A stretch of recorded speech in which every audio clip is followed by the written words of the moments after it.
In this video, I would be talking about intoxication, which is one of the defense in the chapter of general exception, that is chapter 4 of Indian Penal Code.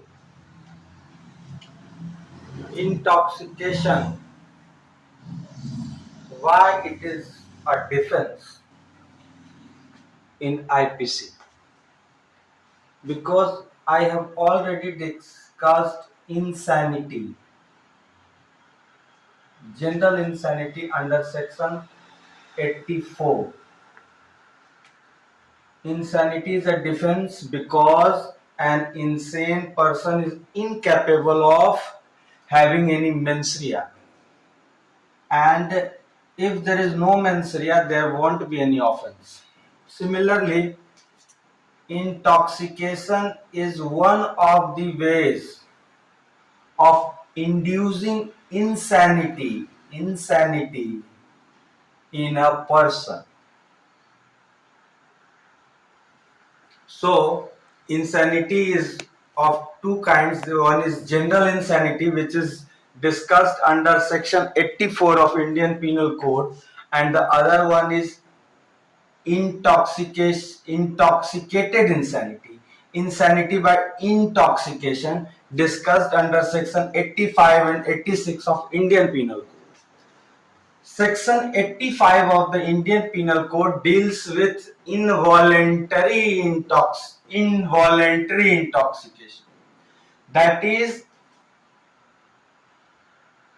the substance which caused intoxication was administered to that person in either without knowledge of that person or against the will of that person. So involuntary intoxication is an intoxication जब intoxicating substance such as alcohol or drugs was administered to the person बिना उसके knowledge के और उसके will के विरुद्ध में उसको दिया गया, तब वो इनवॉलेंट्री इंटॉक्सिकेशन में आता। विदाउट नॉलेज कब होगा? जब या तो मिस्टेक से लिया वो सब्सटेंस या उसको फ्रॉड करके उसको दिया गया, then the substance was administered to him without knowledge, when either it was administered to him by mistake or by fraud, और against will दिया गया जब उसको फोर्सफुली दिया गया, एडमिनिस्टर किया गया, by force उसको एडमिनिस्टर किया गया, then it is against the will. When a person is under the influence of alcohol involuntary administered to him, then it is a complete defense. Complete defense. On the other hand, section 86 deals with voluntary intoxication, when the substance or the alcohol was consumed by the person voluntarily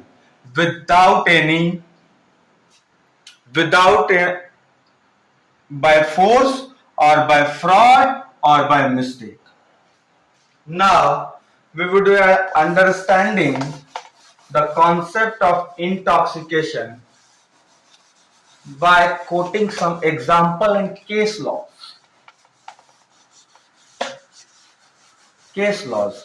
तो अभी तक हम लोगों ने देखा कि intoxication एक defence है।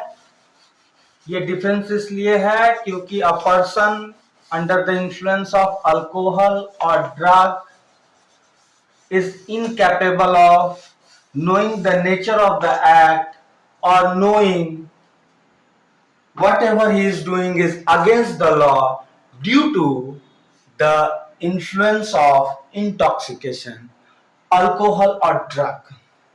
तो सेक्शन 8 इसको समझ लेते हैं डायग्राम से। सेक्शन 85 बराबर सेक्शन 84 इंसैनिटी, इंसैनिटी क्यों डिफेंस है? Because the person is incapable of knowing the nature of the act, knowing the nature of the act, क्या कर रहा है उसको पता ही नहीं इंसैनिटी से। और प्लस कर दें टॉक्सिकेशन, टॉक्सिकेशन, इंटॉक्सिकेशन इनवॉलेंटरी। तो सेक्शन 85 बराबर section 84 insanity induced by involuntary टॉक्सिकेशन। इसी तरह सेक्शन 86 बराबर 84 insanity induced by voluntary intoxication, voluntary intoxication. तो डिफरेंस है, इंटॉक्सिकेट किया, इंटॉक्सिकेशन के इन्फ्लुएंस में वो ये नहीं समझ पा रहा है कि जो वो कर रहा है it is he either it is against the law और he is incapable of knowing the nature of the act, और what he is doing is against the law and contrary to the law. तो ये है general explanation 85 और 86 जान लें। 85 बराबर insanity induced by voluntary involuntary intoxication and 86 insanity induced by voluntary टॉक्सिकेशन। अब case लेते हैं कि ये डिफेंस किस हद तक है। तो 85 है, सेक्शन 85, ये क्या है? इनवॉलेंट्री ऑक्सिकेशन।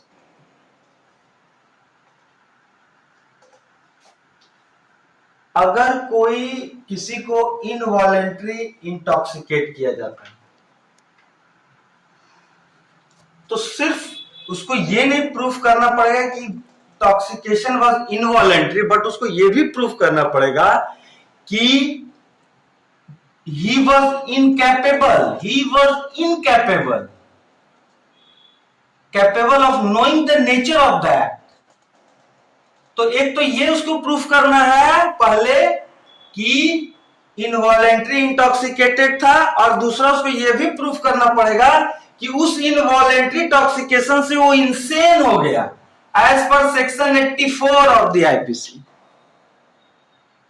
अब इसका एक केस ले, और उसी तरह सेक्शन 86 में वॉलेंट्री टॉक्सिकेशन है plus section 84, but it is not a defense at all. Voluntary toxication, intoxication is not a defense at all। और section 86 कहता है कि उसको एक जनरल आदमी जैसा ट्रीट करेंगे, general, as if he was not intoxicated, he was not intoxicated at the time of committing the crime। तो इतना जान लीजिए कि जब वॉलेंट्री इंटॉक्सिकेशन है then it is not a defence, और उसको लॉ ऐसा ही ट्रीट करेगा कि जैसे वो एक सोबर था। ही वॉज नॉट इंटॉक्सिकेटेड, और ऑर्डिनरी ऑफेंडर की तरह उसको ट्रीट करेगा। बस इतना है कि अगर कोई स्पेसिफिक नॉलेज चाहिए किसी क्राइम को करने के लिए या इंटेंशन, तो लॉ बस इतना प्रिज्यूम करेगा कि इंटेंशन नहीं था, नॉलेज था।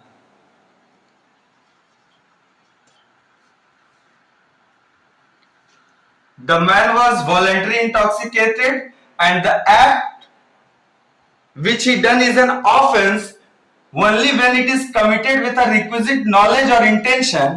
तो इंटेंशन को ड्रॉप कर देगा लॉ और प्रिज्यूम करेगा कि ये नॉलेज था, बिकॉज अ लिटिल, एक छोटा रियायत बस दिया गया है। इंटेंशन नहीं मानेगा, नॉलेज मानेगा। जैसे अब इसको हम केस लॉ से समझते हैं। केस लॉ से समझते हैं इसको। पहला केस है Vasudev, Vasudev versus state of PEPSU. इसमें जो ऑफेंडर था Vasudev, he was a havildar, he was a havildar, और ये जाता है मैरिज सेरेमनी में, मैरिज सेरेमनी में जाता है। He was drunk. He was completely in a inebriated state. He was intoxicated. He was drunk, completely drunk. वहां पे देखता है कि एक लड़का 15 साल का कुर्सी पे बैठा हुआ है।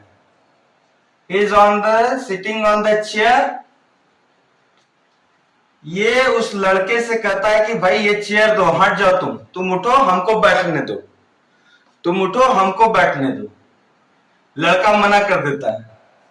And in a state of intoxication and in a state of rage उसको ही गोली मार देता है। ये लड़का वहीं मर जाता है।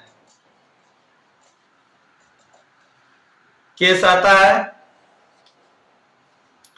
कोर्ट कहता है नो डिफेंस,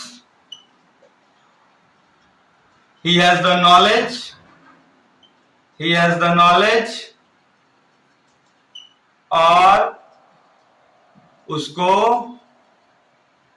304(2) में कन्विक्ट कर दिया जाता है। अगला केस है, अगला केस है Beard versus director of prosecutor. इसमें Beard raped 13-year-old girl in the state of intoxication. Toxication was voluntary, so no defense, convicted. So that's all for today.